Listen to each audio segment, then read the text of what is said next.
Sudah ketahuan, catat. Iya kan? Saya sudah mengancam. Silakan hadirkan AF, ya.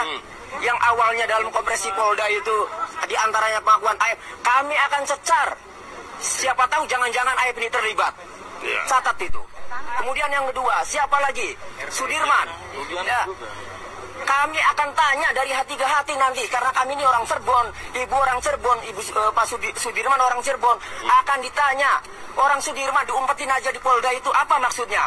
Emang tidak boleh mau ditemui kalau harus sangat di lapas, meminjam untuk menggali keterangan atau melengkapi alat bukti ya keterangannya, silakan saja. Tapi setelah itu harusnya segera kembalikan ke lapas Cirebon, ya. Ini enggak. Nah, jadi hanya dua itu ya waktu ke Polda Jawa Barat menyampaikan, yaitu keterangan AF dan keterangan terpidana Sudirman. Silakan hadirkan, pasti kami cecar. Sehingga kalau kemudian keputusannya tidak dihadirkan, berarti kami sudah menduga rekayasa saksi-saksi itu adalah benar. Gitu. Ya, bahwa ini Peggy Setiawan ini tidak salah tangkap. Bukan salah tangkap, Pak. Tapi sengaja ditangkap untuk membayar hutang penyidik terhadap negara. Untuk membayar hutang karena ini sudah menjadi viral. Jadi bukan salah tangkap, memang sengaja ditangkap. Karena dianggap Peggy Setiawan ini tidak punya kemampuan untuk melawan. Ternyata berbalik, Pak. Orang banyak simpati, banyak orang prihatin sehingga dia memberikan atensi terhadap Peggy Setiawan. Ini yang tidak pernah diprediksi oleh Polri sebelumnya. Bayangkan, Pak, kalau foto itu sudah disita atau sudah di tangan penyidik sejak tahun 2016, mengapa foto DPO itu tidak ditampilkan supaya orang bisa membantu mencari? Yang pertama, mengapa dia tidak dipanggil sebagai saksi dan sebagai tersangka di 2016? Ya, nggak hadir itu, ya apakah ini strategi? Ya dua-duanya strategi. Ya, menurunkan marwah, ya. Mestinya kalau memang sudah siap, yakin bahwa alat buktinya udah cukup, minimal 2 alat bukti permulaan, ngapain ditunda gitu kan? Apalagi kan penangkapan Peggy sudah cukup lama sebenarnya. Iya, jadi ngapain ditunda? Dan juga mestinya semua aparat penegak hukum, Polri, jaksa, pengacara, dan lain-lain, termasuk hakim, berprinsip bahwa menegakkan hukum itu bukan targetnya menghukum orang, ya, tetapi menegakkan keadilan. Artinya, kalau orang itu tidak bersalah, siapapun juga ya bebaskan. Karena apa? Ya keadilan. Ya keadilan sebagaimana sila kelima dari Pancasila, yaitu keadilan sosial bagi seluruh rakyat Indonesia. Siapapun juga yang digugat pra-peradilan harus senang. Kenapa harus senang?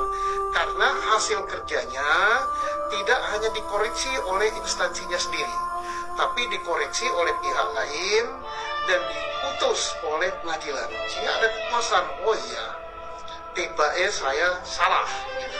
Kalau saya teruskan, maka saya yang berdosa. Jadi bersyukur gitu.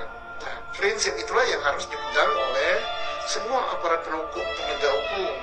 Tapi kalau berprinsip, wah orang ini sudah saya tangkap, nggak boleh lepas. Kalau lepas saya malu, apapun saya korbankan, ini jahat. Dan mikir juga nggak siapakah sebenarnya pengacara Tony kok mau belain Peggy, baik banget. Ini dia. Oke, jadi pengacara bernama Pak Tony yang membela Peggy Setiawan diketahui merupakan pengacara kondang yang berasal dari Indramayu. Beliau ini juga diketahui tinggal di rumah mewah di Indramayu yang juga sekaligus digunakan untuk kantor pelayanan hukumnya. Nah, pengacara Pak Tony ini juga ternyata sudah menangani berbagai kasus-kasus terkenal, baik kasus di daerahnya yaitu Indramayu maupun kasus tingkat nasional. Nah, seperti yang kita tahu, pengacara Pak Tony ini terlihat sangat telaten ketika membela Peggy Setiawan ini. Nah, pertanyaannya adalah apakah Pak Tony ini dibayar? Kalau berdasarkan informasi dari Tribun, Pak Tony ini awalnya sih diminta katanya, tapi tidak langsung serta-merta menyetujui bahwa dia mau menjadi pengacaranya Peggy Setiawan. Beliau benar-benar mempelajari secara tuntas kasus Vina Cirebon 2016. Tapi kalau kita lihat berdasarkan sumber dari suara.com, Pak Tony ini juga mengatakan bahwasanya ada 65 pengacara lain, bahkan bisa bertambah, yang siap membela Peggy Setiawan secara cuma-cuma tanpa dibayar. Karena memang niatan dari seluruh pengacara yang tergabung tersebut hanya pengen menegakkan keadilan yang seadil-adil.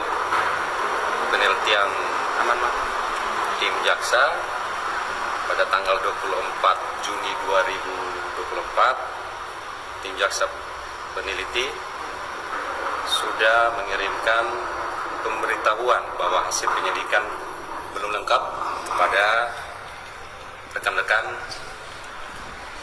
penyidik Polda Jabar. Artinya berkas tersebut sudah dikembalikan atau gimana, Om? Terkait berkas tersebut belum dikembalikan karena menurut undang-undang masih diberikan kesempatan kepada jaksa untuk membuat petunjuk dan akan dikirimkan kepada teman-teman penyidik Polda Jabar. Rencananya kapan, Pak? Karena dalam saat ini teman-teman jaksa masih menyusun petunjuknya, di dalam 7 hari ke depan mulai hari ini akan dikirimkan kepada teman-teman